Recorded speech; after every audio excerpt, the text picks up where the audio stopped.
İcbari tibbi sığorta üzrə xidmətlər zərfində dəyişiklik edilib. Bu barədə Baş naziri Əli Əsədov qərar imzalayıb.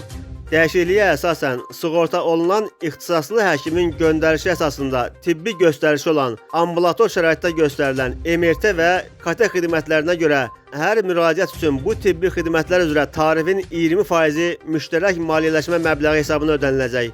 Yeni qərarı şərh edən İcbari tibbi sığorta üzrə Dövlət Agentliyindən bildirilib ki, dəyişikliyə əsasən icbari tibbi sığorta hesabına həyata keçirilən MRT və KT müayinələri zamanı vətəndaşlar ixtisaslı həkimin göndərişi əsasında ambulator şəraitdə göstərilən bu tibbi xidmətlər üzrə xidmətlər zərfindəki tarifin 20% həcmində müştərək maliyyələşmə məbləği ödəyəcəklər.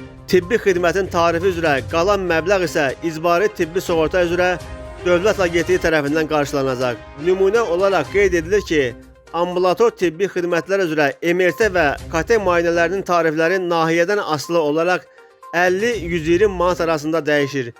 50 manat olan xidmətlərdə müştərək maliyyələşmə məbləği 10 manat, 120 manat olanlarda isə 24 manat olacaq.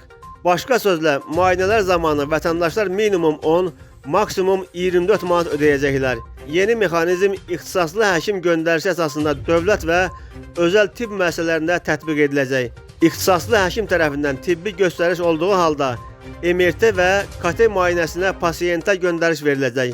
İcbari tibbi sığorta üzrə Dövlət Agentliyi hesab edir ki, bu dəyişiklik bir neçə məqsədən xidmət edir. İlk növbədə vətəndaşların yalnız həqiqətən ehtiyac olduğu hallarda mürəkkəb diaqnostik müayinələrə yönləndirilməsi təmin ediləcək. Bu praktika inkişaf etmiş ölkələrin səhiyyə sistemində də geniş şəkildə tətbiq edilir. Agentlik bu addımla tibbi xidmətlərdən daha məqsədyönlü istifadənin təmin edilməsini hədəfləyir.